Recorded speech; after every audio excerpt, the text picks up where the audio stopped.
Hello, and welcome to another episode of Within the Game. My name is Aaron Wexler, and I'm so happy today to have Sara Hughes with me on the podcast. Sara, thanks so much for being here. Yeah, no, thank you. I'm so excited to be here. I love the energy you're bringing. So let's get into Let's go. it. So, Within the Game is all about how to treat your craft and your life like a game so that you can have more fun, be the best version of yourself, and stay inspired, both in and out of your game. We talk about personal growth, mindset expansion, and how to use the law of attraction to be the best version of yourself. So, Sara, I'm inspired by you because I think you do you just embody all those things.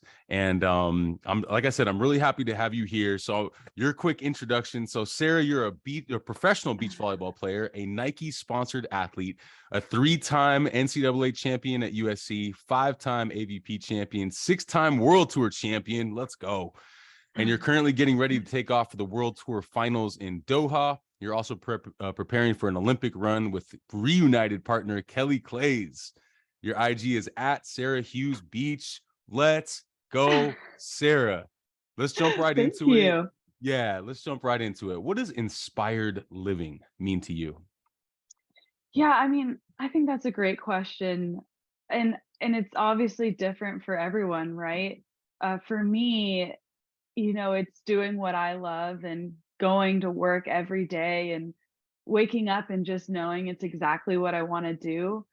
For me, I've been playing beach volleyball for a really long time, but I kind of just asked myself the other day, it's like, will I ever get tired of this? But I don't know when that day will come. But for me, I wake up and I'm like ready to go. I'm ready to train. I'm ready to get better.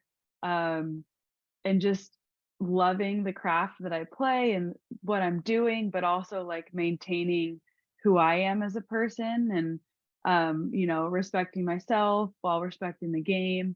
And I don't know, I just feel like living my life to the fullest, and I love what I'm doing so far and can't wait to continue to keep growing and to keep getting better. Yes. Yes. Thank you for that share. Like I said, you inspire me because of the energy that you bring. I've been lucky enough to be on the court, and with you and watch you train and help you prepare for upcoming tournaments, and just watching the way you just approach the craft, approach the game, approach your own training, and it's just really cool. It's really inspiring to see that.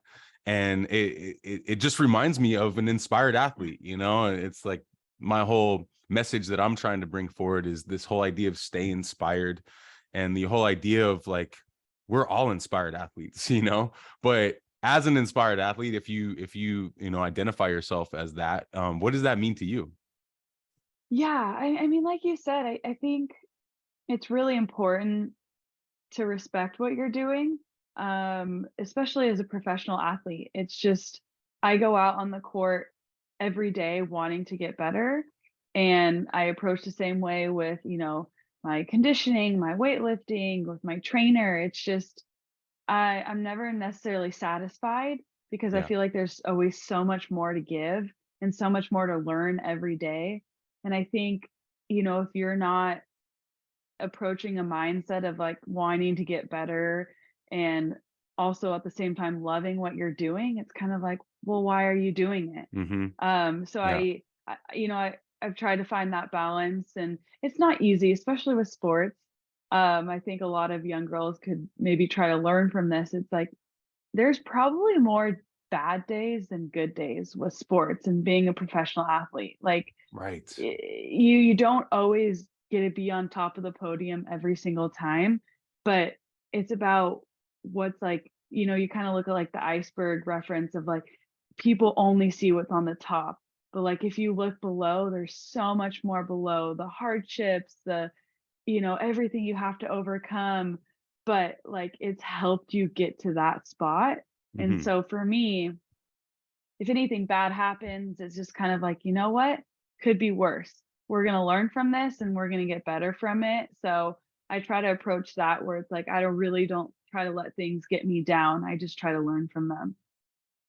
Yeah, no, it's a great point. It's funny that I've been on this path of the whole stay inspired path for a while now, and it's not it's not like I'm like that all the time. Like we're human beings. We go through ups and downs. We have emotions, but I think you bring up a great point for inspired athletes, right? Or this idea of the inspired athlete, which is like it's not like we're like that all the time. We don't have like great practices and great games all the time. um it's nice to be on the trajectory that's where we want to go, right? And I think it's nice to remember that, and I think that's part of the message that we'd like to put forth is like, where are you headed, what direction are you going in? I think it's important to know where I'm going, right? Know where we're going. Yeah. And if we're going, like if you have, a dream to go to the Olympics, that's a beautiful um marker. It's like, yeah, that's where I'm going. So that's the trajectory I need to be on, but I think it's a great point though, for the days that aren't feeling so good, or maybe you don't want to be there for whatever reason. How do you get through those days? How do you get through those practices, training sessions, or even games?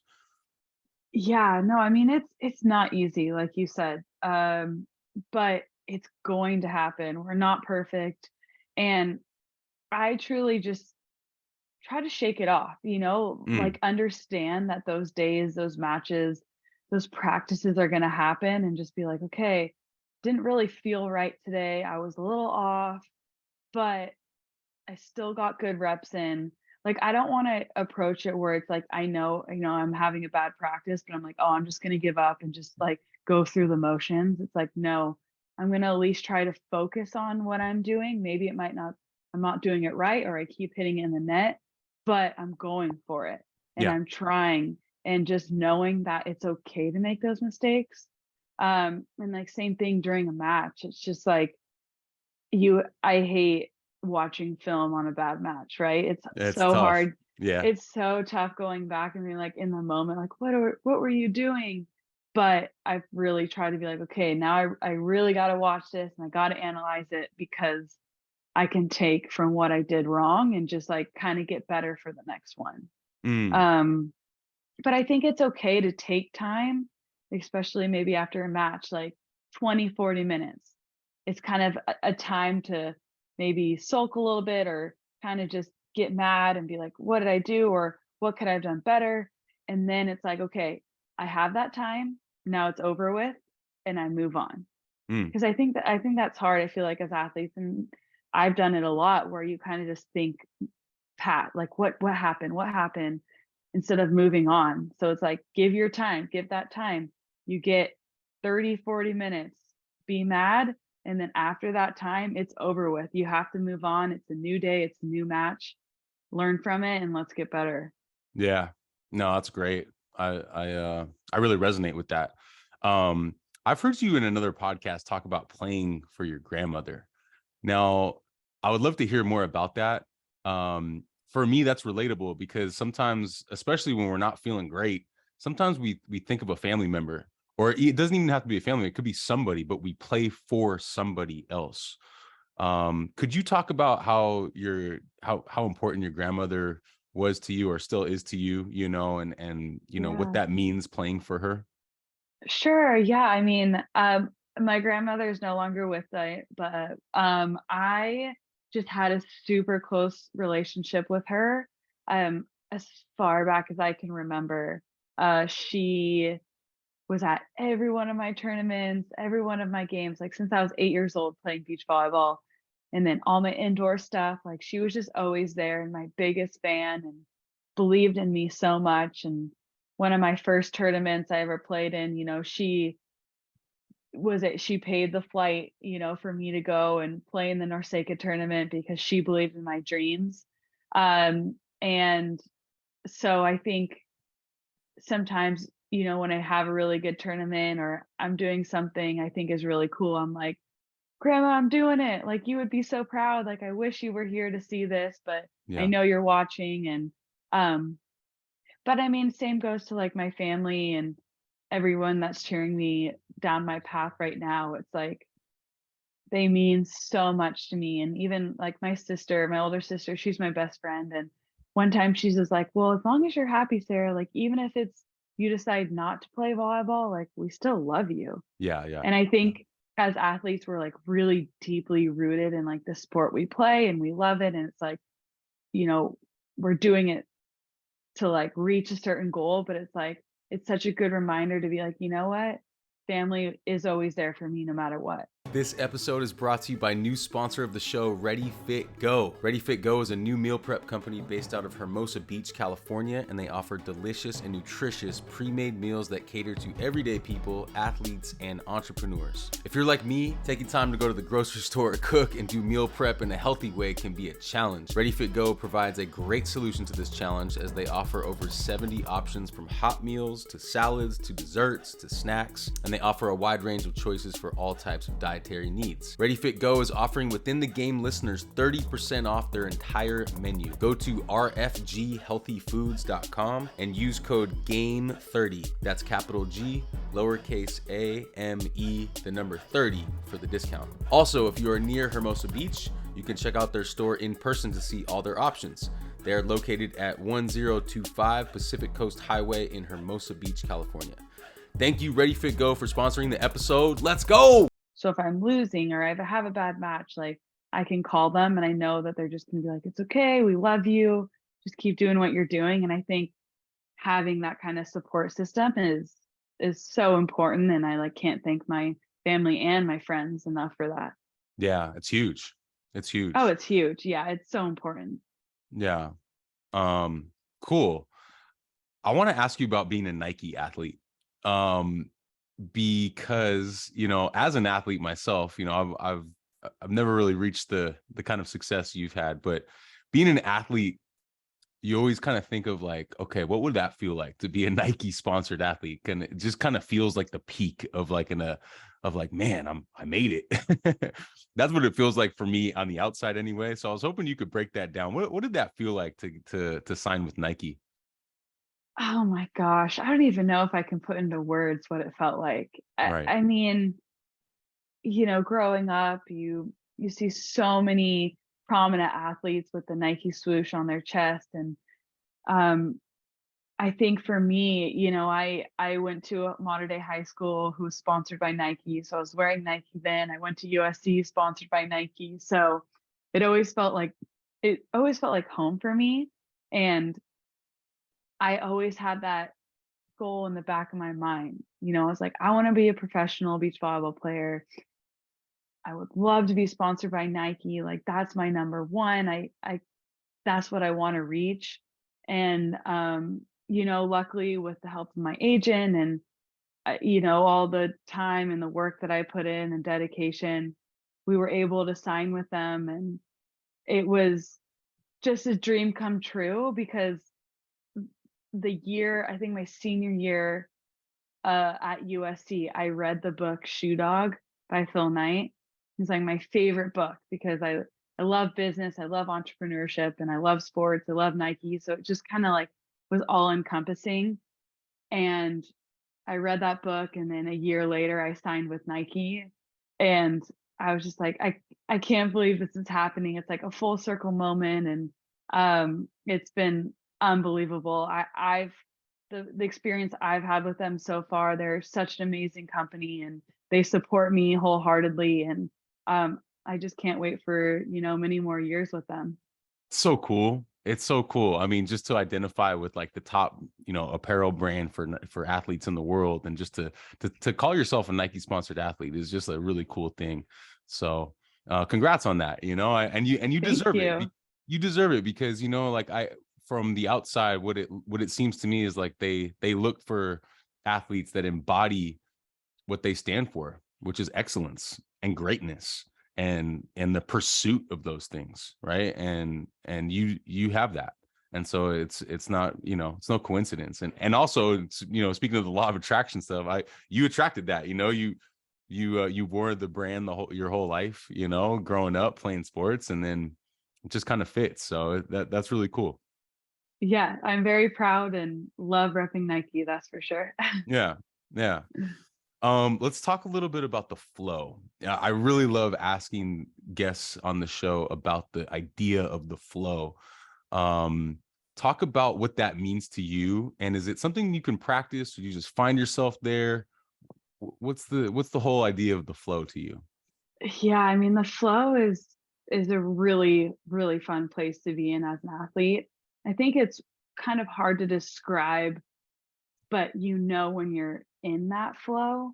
Um, personally, like I don't necessarily know if it's something you can practice, but for me, it's just, going out there and doing my best and like trying to play my hardest. But I personally find the flow in either a practice and a match if it's you don't have to think about anything.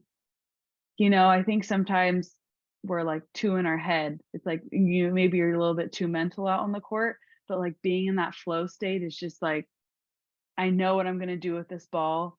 It doesn't matter what's happening. It's like I feel like I know where they're going to hit the ball defensively. Like I can run anything down. I can hit any shot, and you just don't think, you just play. And you rely on everything you've learned and you've worked so hard for. And when you're in that space, it's just, you just feel invincible, and it's such a fun place to be. And so you don't think it's something you can practice? You just kind of find yourself there? Yeah, I just feel like I personally just kind of find myself there. Cool. Um, because I think some days it's really hard to like turn off your mind and your brain, and you're thinking of, for volleyball, it starts with a pass, but maybe while you're passing, you're thinking about, oh, what is my next hit going to be? But it's like in that flow state, it's just like you're just focusing on one thing at a time, and it just kind of comes to you. Can you find the flow outside of the sport? Wow. Um, I mean, that's a great question.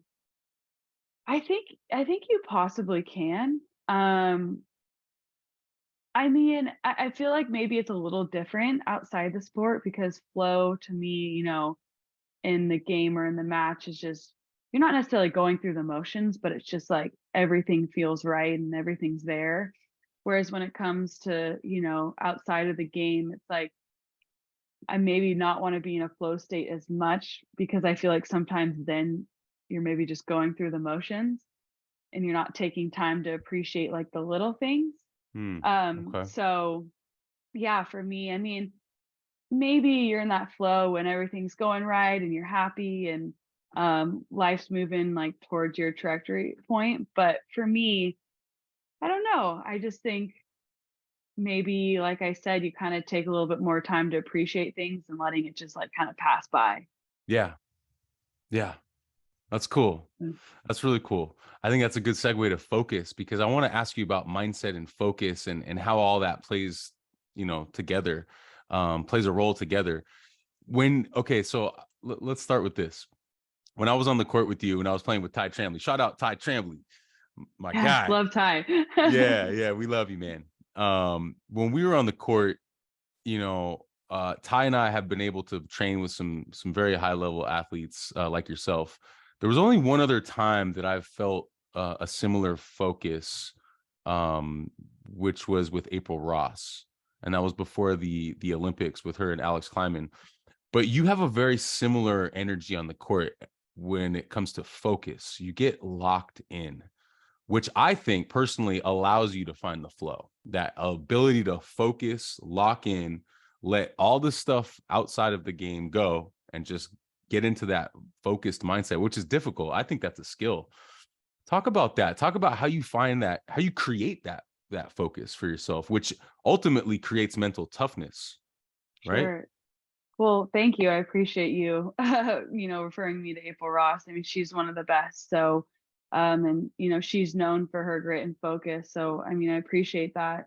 Um, yeah, for me, I just think, when I get out onto that volleyball court, you know, I want to win. And I mean, I want to have fun. Obviously, that's the whole point of having fun. But like, I get out there to step onto the court to win, and to bring home gold medals for Team USA, and to be the best volleyball player I could be, and to not only, you know, impact myself, but just impact the young women and men who want to play beach volleyball and follow in our footsteps. Like, I want to show them how much I care and how much I love for the sport.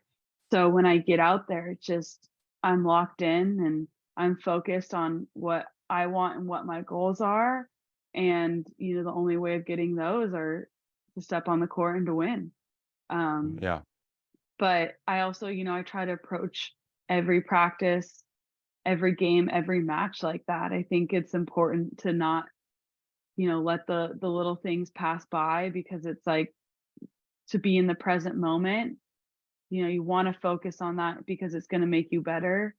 And just I really try not to take any plays off.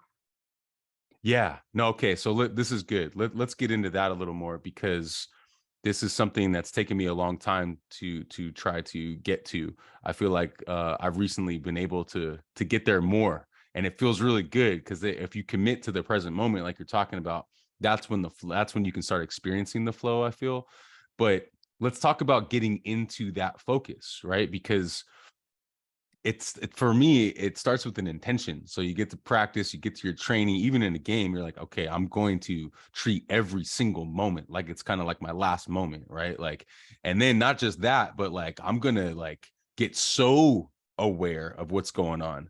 I had a sports psychologist on, Dr. Mike Gervais, and he was talking about meta awareness, which is like it's one thing to be aware of like what's going on around you, the score, the wind, all everything.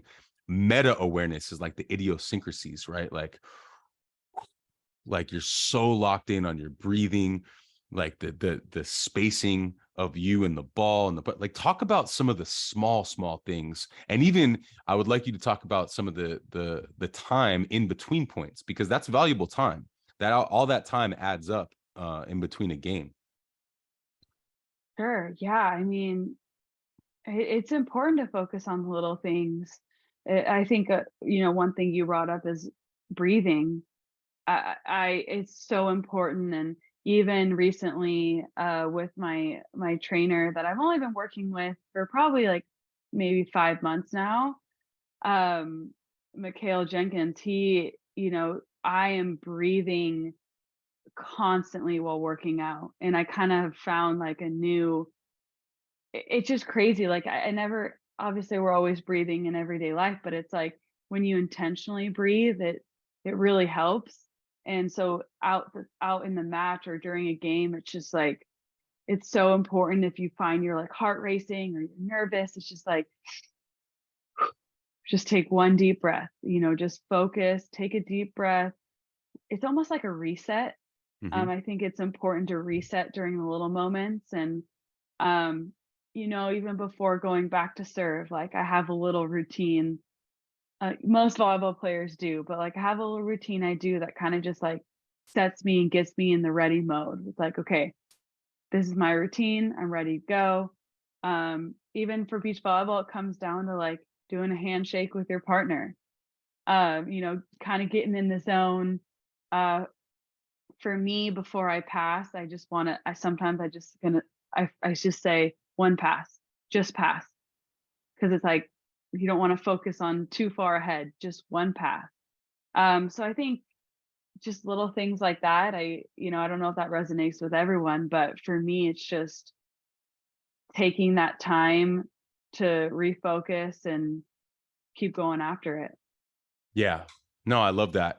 Um, Carry that over to championship mindset. Before we click the record button, we were talking about this whole idea of winning mindset, champion mindset. Misty May comes to mind. If you want to bring her up, I know you look up to her quite a bit. I look up to her a lot too, 3-time Olympic gold medalist. But talk about what that means to you, champion mindset, and how you embody this winning energy. Yeah, well, I mean, like you said, Misty, how could you not love Misty May? She is my idol, and I've had such a cool history with Misty where I met her when I was 8 years old. And a coach that I was training with for beach volleyball set me down and was like, if you want to be the best, you have to watch the best. And who was playing right in front of me, practicing in Huntington Beach, it was Misty. And so I really looked up to her and still look up to her and have a close relationship with her now. But seeing, what she's done for the sport growing up, knowing that I've wanted to do the same. I think for me, it's just, and I've kind of mentioned this before, but it's approaching every day intentionally. Um, whether, that's an off day, like as athletes, we need rest, we need recovery, we need to listen to our bodies. But also when I'm coming into practice, approaching that day, not just going through the motions, wanting to get better, wanting to learn a new skill, which I think for me this past season has been huge. I think Mm, my game has completely changed this past season. Um, and and you actually brought up Mykel Jenkins, and hmm I was able. It's kind of crazy how we're just going full circle a lot this podcast, but I was invited by a professor at USC to come sit in on one of his classes where Mykel Jenkins was talking, and I was kind of just student in the back listening and but he was introducing to the class like personal mottos and like living, you know, what you want, like it was kind of like just one sentence, maybe a sentence or two that you're not afraid to live by, that you would live by every day.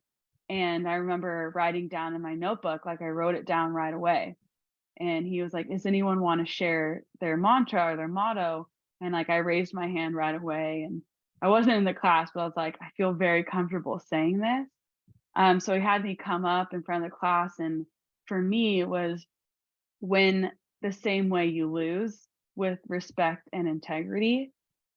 So I've really held on to that and like really tried to approach a lot of things with that, where it's like win or lose, I am who I am. I'm going to be the same person, um, and be who I am, and have respect for myself and my opponents and everyone watching me. Like that's how I'm approaching my game and in my life. And I think that was something so huge that happened, at USC, where I knew right away that's exactly what I wanted to say. And Wow. it was kind of cool establishing that, and obviously really live by it. Wow. Thank you for sharing that. I mean, that's so cool, and it is a full circle moment with Dr. Mykel Jenkins, because I call him the key holder. He just has all these little tools and keys to be able to unlock certain things and unlock certain things about yourself. Which goes back to the whole theme of this whole idea of stay inspired and find what inspires you, because that you have to unlock those things. They're inside of us, but we have to kind of get out of our own way. I feel like a lot of the times, I feel like we all kind of like get in our own way, and it takes these awarenesses and these practices, and hearing stories like that. It's just so cool to know that we all have to do this work. This is work. This is like especially, and relating this back to champion mindset. Champions do this work all the time.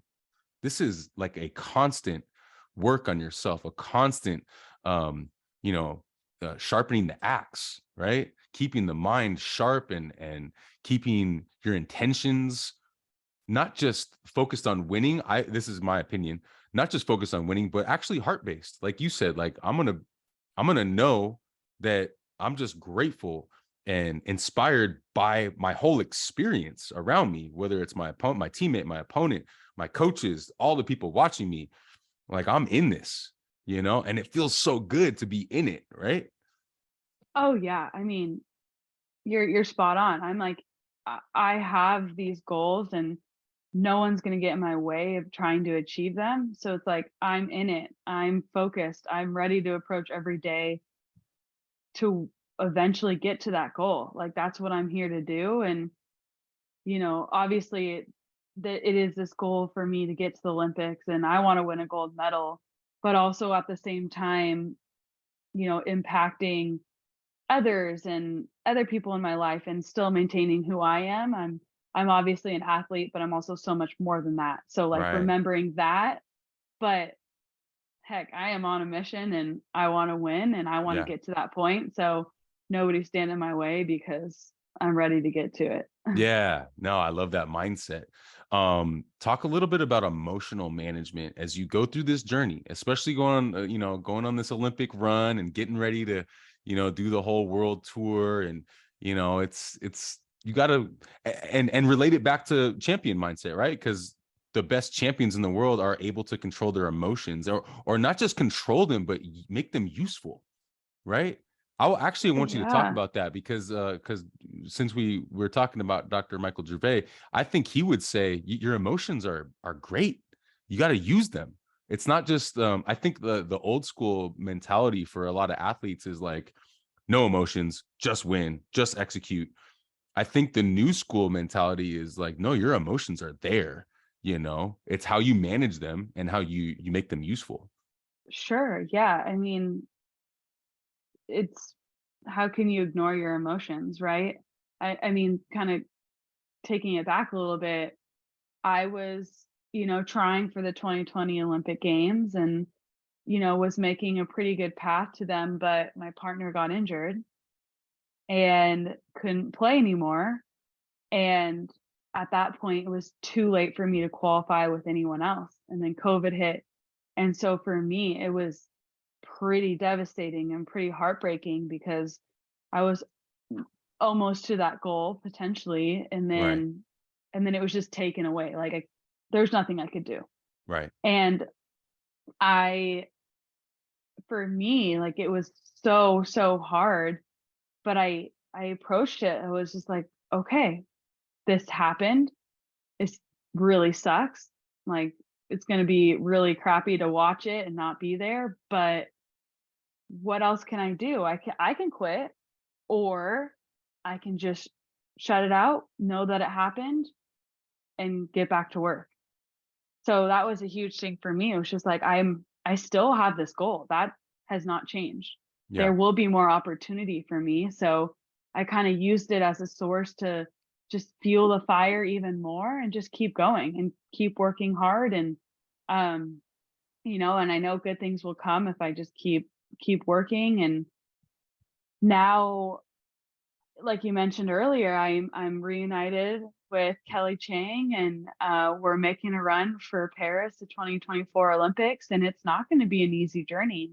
The qualification starts next month, and I'm so excited because with her by my side, like I know we can do it, and I know we can win, and I know we can get there.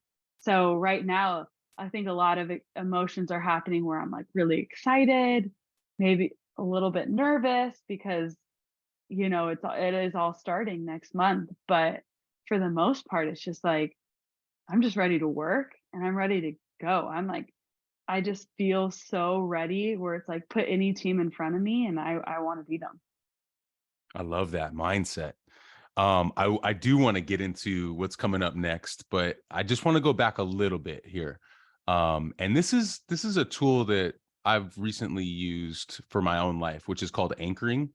Emotional. This is a emotional management stuff, emotional intelligence. So what the idea is when you anchor a memory, a really good memory, and I actually want to bring up the Manhattan Open. I got to ask you about that. Winning the Manhattan Open. So when you won that with Kelly Kalinske, um, how can you use the anchoring of the emotions of that to make that useful moving forward? Sure. I mean, oh man, that was such an amazing tournament. It was so fun winning with Kelly Kalinske. I mean, she's such an amazing player. And I mean, you can look at that match. We went to three and we were down in the third and it wasn't looking too good, but it was just coming together and like having that mindset of like, just don't give up. Like, we're not going to give this moment up. And, we fought back, I think maybe like 4 or 5 points in a row to win that match. Um, but it was just kind of in that flow state, right? Of like, don't put too much pressure on ourselves. Like, don't think about in 2 points, if they score two more points, we lose. So it was just like, keep playing, keep doing what we're doing, put the pressure on and go. Yeah. And, you know, you come back and we won, and it was an unforgettable moment because it's like you Manhattan Beach cannot be taken away from you. Right. Like our names will be on the pier next year. Like we won that moment, and it was so much fun because like Kelly's family was there, my whole family was there.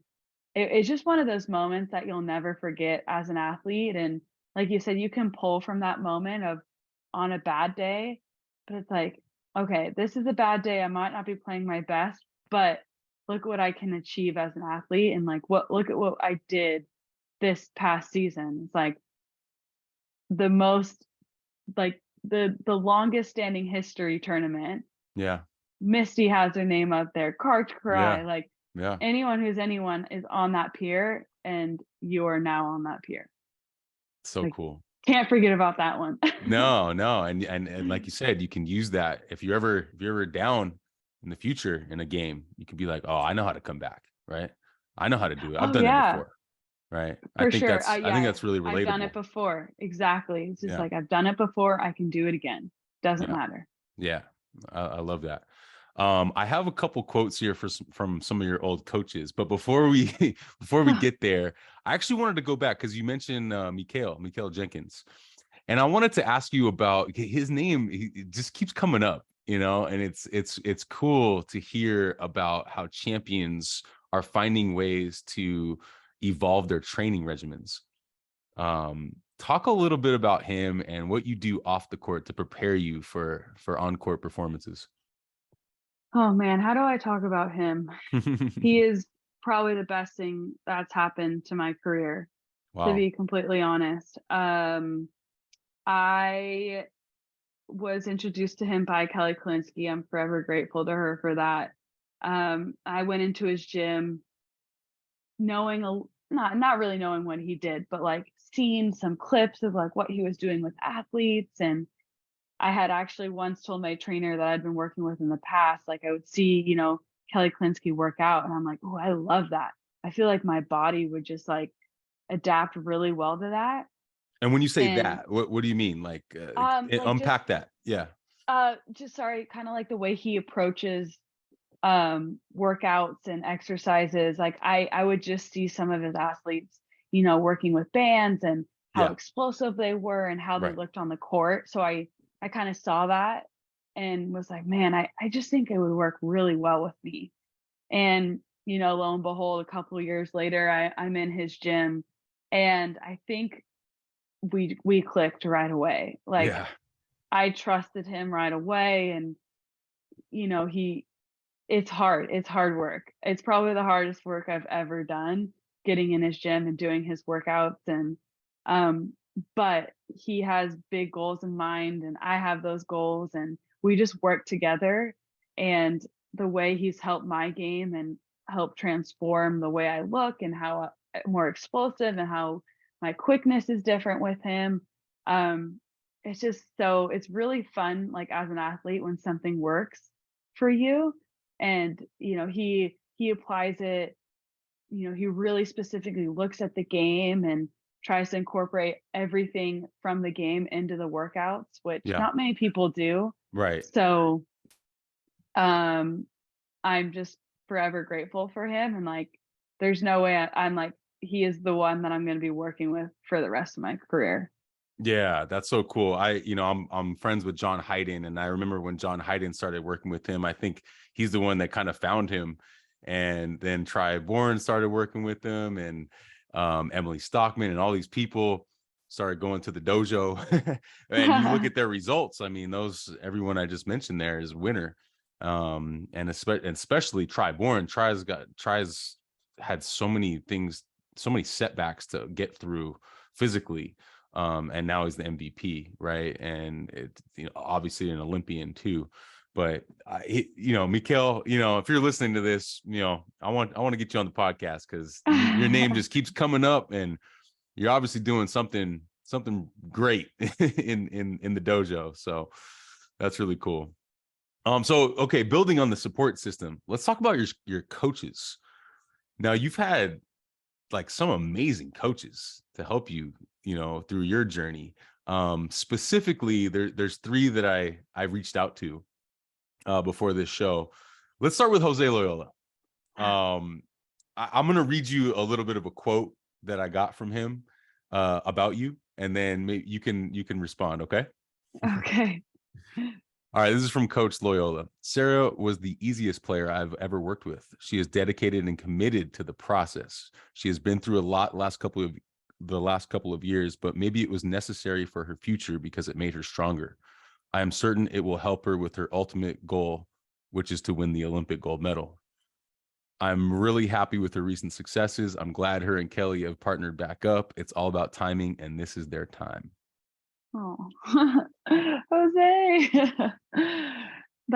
I mean, that's so nice. Oh my gosh, I worked so long with Jose, and I consider him family and his family. Like, we're very close, and he really took the time, especially after, my partner got injured, and he never ever stopped believing in me. And Yeah. we would be one-on-one working out and just working so hard together, and he's so passionate. And Passion. I was he just going to say passion. oh Yeah. gosh, he loves the game so much, and he Yeah. approaches it with it's just so much fun to be around him Yeah. and what he brought to the table. And so, yeah, forever grateful for him, and I'm so happy that he's still, like, working with USA Volleyball. I get to see him all the time. But what a great guy, what a great coach, and, I'm lucky I have him on my side, that's for sure. Yeah. And I'm going to mention Coach Evie and Coach Dane Blanton here in a minute. But while we're talking about coaches, let's make this relatable to anyone listening. Talk about being coachable, because that's a skill too. No matter what level you're at athletically, like you mentioned before, you're always learning more things. Even as a champion, you're learning stuff, right? It brings up, for my mind, Michael Jordan and Kobe Bryant, right? They were always adding things, right? Misty May, Carrie Wall. I mean, champions add things to their game. And so talk about real quick about being coachable and how that's a skill. Yeah, I mean, I think it's so important to be able to respect your coaches and to listen and to learn from them. I Yeah. think I've been very lucky with a lot of the coaches I've worked with. Like, I've been coached by some really, really amazing people. But I think nowadays, like, a lot of people are more like, oh, what can they do for me? What can Mm, they do for me? Not what can I do for them? right. Wow. Um, so I just think a lot of players just like want, and I think it's important to like be able to just set your ego aside Hmm. and listen and try to get better. And obviously, maybe I know there's not great coaches out there, and you have to kind of figure out what's right for you. But it's like, if you've got a great person, a great coach, listen to what they're trying to tell you. Like, listen and try it. Like, that's all you can do to get better. And if it doesn't work out for you, that's okay. And you can talk to your coach and be like, "Hey, I tried it. I tried it your way. Can we maybe tweak it some other way?" Right. Right. Right. And then if they're a good coach, they respect that and try to tweak it to what's best for you. But if you're constantly have this mindset of like, "Oh, I don't need a coach. They don't need to tell me what to do. I'm good enough." Like, oh my gosh, you're never going to learn, and you're never going to be coachable. Like, you just have to listen and just try it. That's Yeah. like my advice. It's like, I've, yeah, I don't know. Like, I know we're Yeah. going to talk about Evie, but Yeah. I listened to a lot of what he had to say, and I think it really changed my game. Wow, cool. Evie Matthews, good friend of mine. I actually talked to him for a long time last night, and talk about passion. Talk about a guy who's just committed to the game, to the craft, to learning, right? He's always learning. He's always trying to see what's working, what's not. So here's some things that Coach Evie said about you. She's got that switch, always in a good mood. She loves running a faster offense and being more dynamic. Um, And then he really wanted me to mention how proud he was of you for winning the FIVB challengers in Brazil and Australia which was recent. And he was really stoked on the wild card entry to the World Tour Finals. So yeah, so thanks Evie for all those things. But if you could unpack the idea of got that switch, right? Because this is what I think when I hear that from an athlete point of view. We want to have that switch. We want to have that switch where it's like, it's go time. It's winning time. It's like, you know what? No more messing around. I'm going to, for me, it's like entering the winning gear, right? We're in third or fourth gear, and then all of a sudden switch, time to go to fifth. That's what that means to me, but unpack that. Yeah. For you. Yeah, no, it's funny you mentioned that. I think, yeah, Evie had brought that up to me before. I mean, just before, like I cannot thank Evie enough. Like I love him as a person, love him as a coach, love how he approaches the game, how much he brings to it. Yeah, and just talking about that switch, I guess I never really noticed it, to be completely honest. Like Evie brought it up a few times of like, oh, you just got that switch, like it's go time, it's time to lock in. Mm-hmm. And I'm just like, oh, okay. I think just maybe it's one of those things that comes naturally for me, but it kind of just goes back into that, like, what are my goals? What do I want? Yeah. And, and how am I going to do that? And it's just kind of that lock in of focus, mentality. Let's do it. Like, Yeah. it's, for me, it's just like, doesn't matter who's on the other side of the court. Like, I want to win. But with Evie, it was just like, we clicked really well. And, I was kind of running, I would say, maybe like a more traditional way of playing beach volleyball. Mm-hmm. I think the game has changed a lot within It like the has. past 2 years. Like it's Yep. changed so much that it's like if you're almost not running some tempo sets or quick sets, it's like you're behind. Yep. Which is crazy. And I think a lot of maybe coaches are having trouble like adapting to that. But with Evie, it was like, I think he saw me as a player and he's like, this is what we're going to do. Mm-hmm. And I like love it. And it's been so much fun and like, I'm continuing to do it. And I know Evie and I are still going to work together in some way. I don't think our time's over yet, but Yeah. he really introduced like a whole new way of playing. And it's been just so fun. And I think I've taken it and kind of run with it.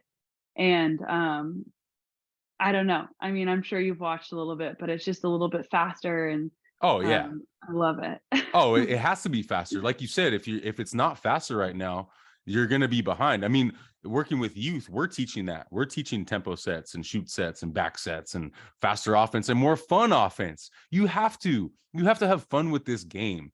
And now it's such a sprint, right? It's been a sprint with the whole scoring now, but watching like a guy like Miles Partain doing jump sets and on, fake Yeah. on twos and fake stuff. I mean, more and more players are doing that on the girls side too. And if you're not doing that, yeah, it's going to be challenging to keep up. So I completely agree. And I think Evie was one of the first coaches to be like, let's try some stuff here. We got to try some stuff.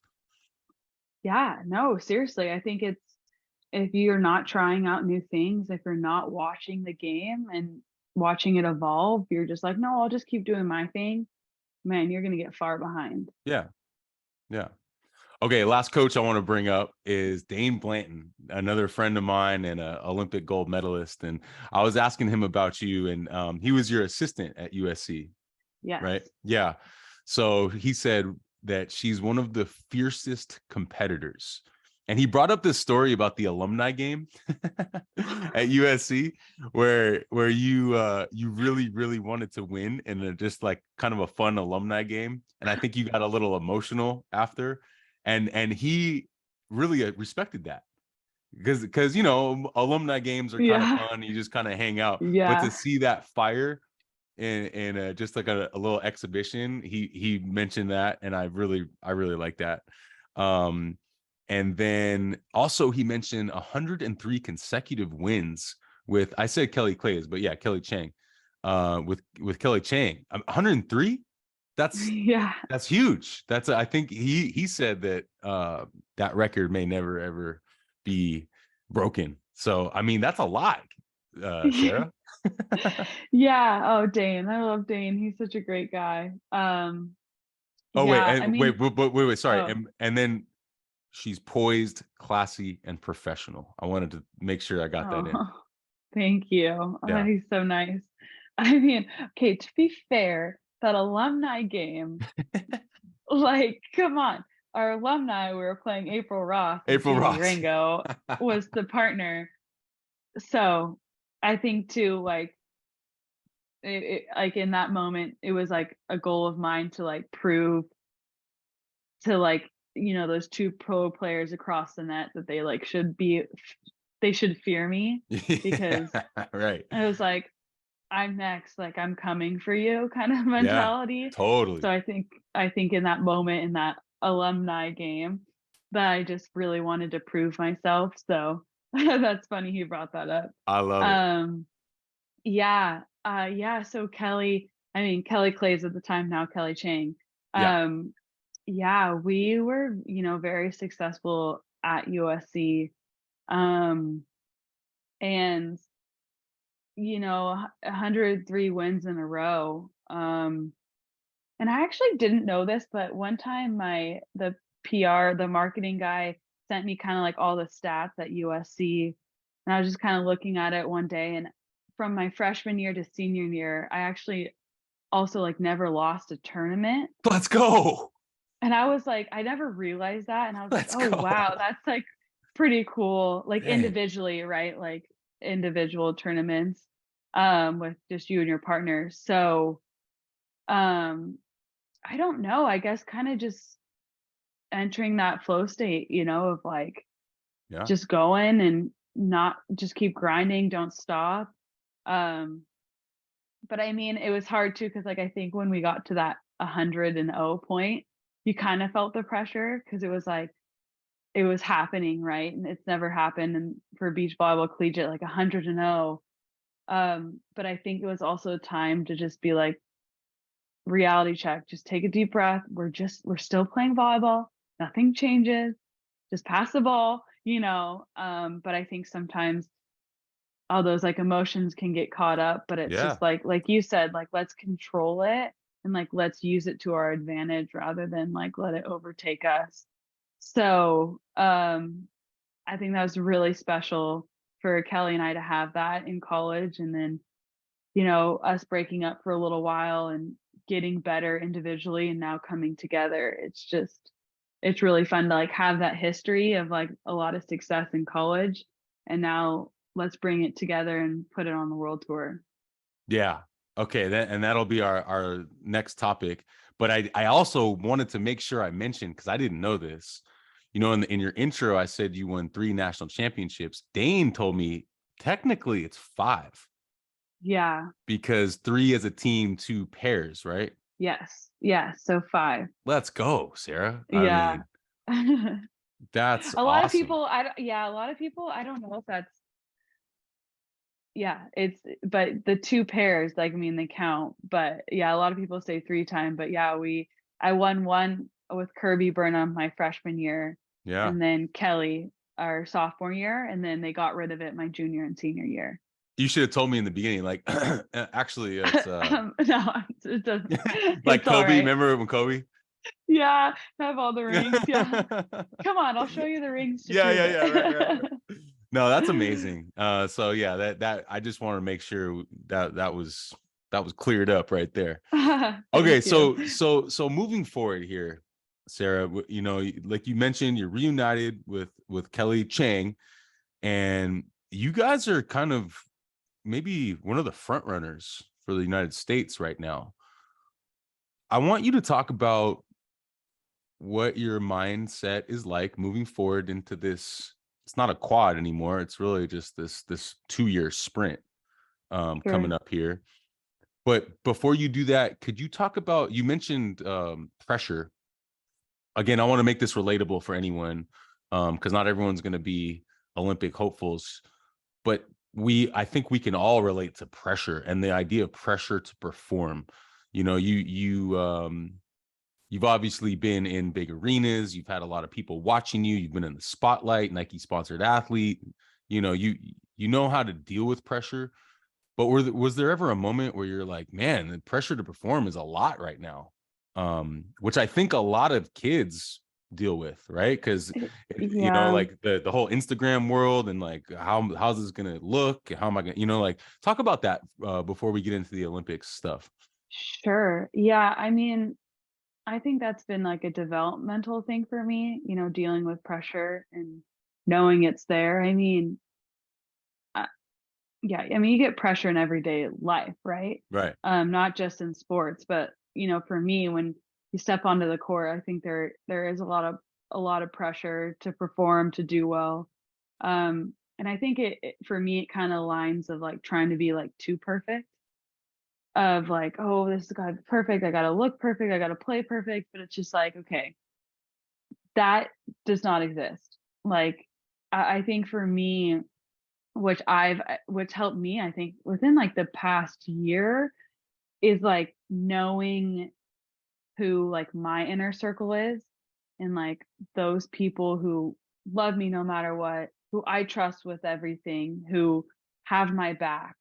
And like, because I think, especially as young athletes, social media, everything, you get a lot of outside pressure from other Yeah. people, Yeah. and a lot of negativity, and a lot of people talking behind a computer screen of Yeah. like what they think they know is best. Right. And like, oh my gosh, it's just, if you learn, and continuing to learn, but if you just block all that stuff out, it's amazing.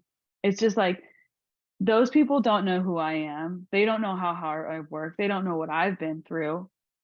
Like, I don't know what they've been through. Like, what gives them the right to talk, maybe bad, or, like, I just think there's like so much with social media of like, people can kind of bag on you a little bit.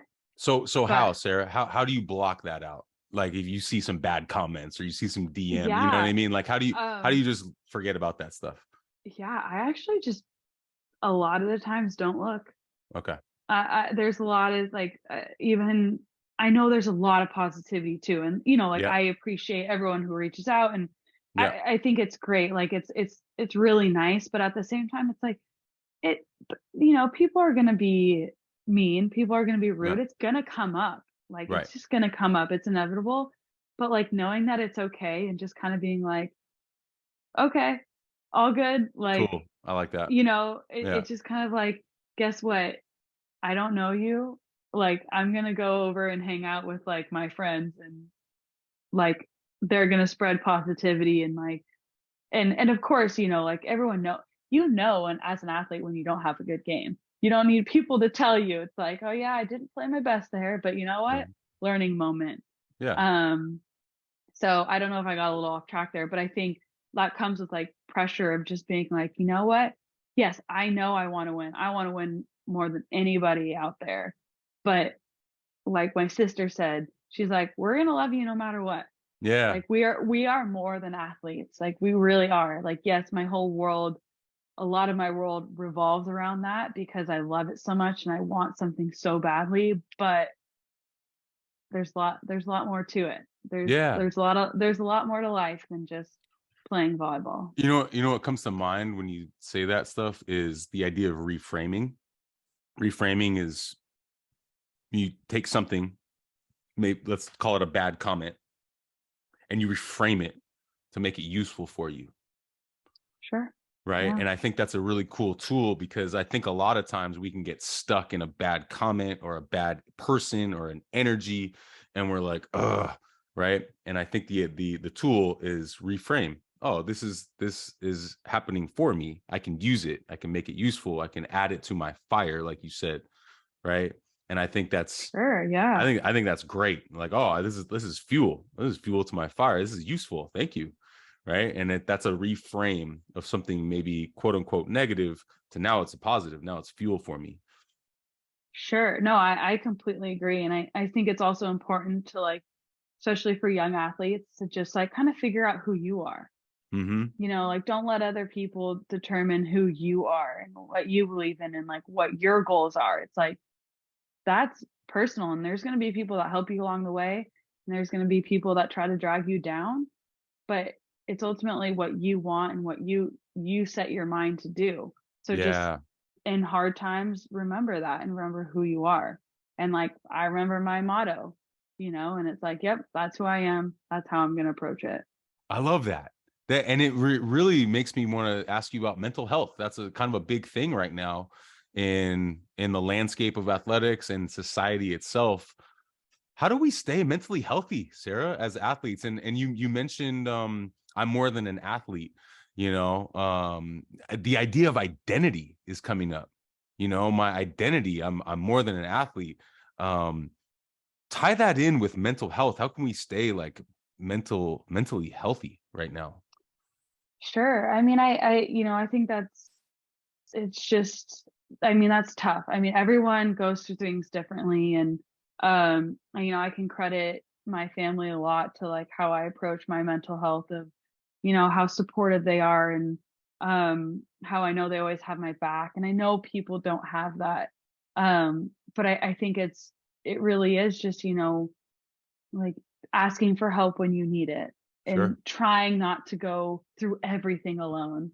Like when I have my hardships, like there's always been people there for me, and I can't thank them enough for that. And hopefully I've been one of those people for somebody else. I think it's just important to really truly, like I said before, like find out who you are and what you want, and just know that there are people around you that love you and want the best for you. And um knowing what you want, and like I think throughout my career I've been very mentally healthy, and it's just because it's like I have such a big goal in mind, for me personally, it's like there's nothing that's going to stop me to get to that place. And Let's go. so that's helped me a lot personally. I love that. And then what about rest? For a lot of athletes, like we it's hard for us to rest, right? But rest is Oh such yeah, an important part of staying inspired and going for it. sure. Yeah, I mean, rest is, I think if you're not resting, you're not going to perform how you want to. Yeah. Like, I think it really is a balance. Like, I actually am in rest mode right now, Right. where I'm actually back east with my sister and my brother-in-law and my nephews. But for me, it's sometimes even getting out of California, because Hmm. as an athlete, or and I have all my friends there, but you're always being pulled in like so many different directions, and it's like I try to like do everything, and like sometimes I do too much. Hmm. So like I'm like, okay, let me take a step back. Luckily I'm right now, back east, like got on a plane. I'm kind of like I'm yes, running around with my little nephews, but kind of mentally taking a break from volleyball, resting. Um Obviously still doing my workouts to, so I can perform the way I want to, but kind of just checking out a little bit and just enjoying the holidays. Luckily, our season kind of falls where we can enjoy Christmas and New Year's. So that's what I'm doing. I'm Great. just taking a break. As you should, because you're gearing up for this run. So let's kind of finish our podcast today with Yeah. that. So after the holidays and we're getting close to 2023, what does that schedule look like for you? What are you excited about? I'm assuming Doha is the the next one, right? It's the next big one. Yes. Oh my gosh, I'm so excited. Let's And I go. think I think it's great that, both Kelly and I are taking this little rest period. But right before I came back east, we had a few team meetings, a few team practices, and something I love so much about, our team right now is being with Kelly and our coach Jordan. We come together a lot as a team, and we have goals and mindsets, and we talk about everything. And right before we left, we wrote out our schedule for next season, and kind of the tournaments we want to hit, and maybe some that we'll miss. But I don't think I've ever done that before with a team, where we kind of really game planned of like what we want to do and how we're going to do it. I'm just like, they got me so excited, because Let's I'm like, go. wow, like this is the schedule we want. And then at that time, we didn't know if we would make World Tour finals. And a couple of days ago, we found out that, top 10 teams in the world get to compete for World Tour finals. So Come we are on. beyond excited for that. Especially for Kelly and I, because it's all kind of talk when you partner up with somebody new. Oh, what's going to happen? Are they going to be good? So we got a lot of that, but then we had 2 tournaments to be able to play with each other. And I think that helped, like, getting into the World Tour finals. Like, we proved a point of, like, we're not here to mess around. Our goal together is stay consistent on the World Tour, to be the best team on the World Tour, to be the number 1 team in the US, and just to take wins from other teams, and to take it for us and to take it for our team. And I think that's how we're approaching this next season of, hey, we're not messing around. And Let's go. I don't know. I'm so excited. I Let's cannot wait. go. I think it was really smart that you guys did those FIVBs in Brazil and Australia too, because you got a bunch of points, right? Yeah. So we actually just played the 2 back-to-back tournaments in Australia. Oh, It was a it was challenge. just okay. It was just Yeah, Australia. it was, so 2 in Australia. It was a challenger the first week and an elite the second week. Okay. And Yeah, so we yeah. got to play 2 weeks in a row. We've learned a lot. We know what we need to work on a lot right now. But yeah, we're all on the same page, playing wise, coaching wise, and we're ready to go. Well, Sara, I'm a fan, and I can't wait to see what happens. I mean, so many people are rooting for you, but I'm basically along for the journey here. So, I know you Thank guys, you. yeah, I know you guys are going to do great, and I'm just excited to watch and be a part of it. And if you need someone to serve at you guys, let me know. Oh my gosh, yes. I'm gonna actually hit you up about that. We got to get you out to some more practices. Yeah, and I want to bring Ty out there too. Last question, Sara. Tie all this together in this one word that I like to finish with, which is fulfillment. What does fulfillment mean to you? Yeah, I mean, I think fulfillment to me is just truly being yourself and doing what you love and portraying that so other people can see it. I think I go out there and I play the sport with the energy and passion that I do. It's because I truly love what I'm doing. Yeah. And Yeah. I hope other people see that, and I hope I make an impact on other people. But just be true to yourself, go after what you want and never give up. Let's go. Mic drop. Before we sign off, please mention any sponsors, websites, social handles, anything you want. Yeah, I mean, can't thank my sponsors enough that, help me out as an athlete. As you mentioned, we talked about Nike. I also have Oakley, KT Tape, and Mikasa. So can't thank them enough, and my agent enough for, not only playing the sport I love, but, doing it because of the help of my sponsors. And I think you mentioned it earlier too, but my Instagram is Sara Hughes Beach. So feel free to follow. Trying to also do TikTok now, also Sara Hughes Beach, but I'm getting a little work in progress there. Right on. Well, Sara, I can't thank you enough. Don't go anywhere. For everyone listening, thank you so much for listening and being a part of this podcast. And please engage. Please, write a comment. Let me know how you guys are liking this podcast. You could write a question for Sara. I'll make sure she gets it. But just thanks for being a part of this, you guys. This has been a fun project for me, and I just can't wait to keep sharing more and more inspiration with you guys. So once again, my name is Aaron Wexler for Sara Hughes. Everybody, peace, love, blessings, and stay inspired. Thank you.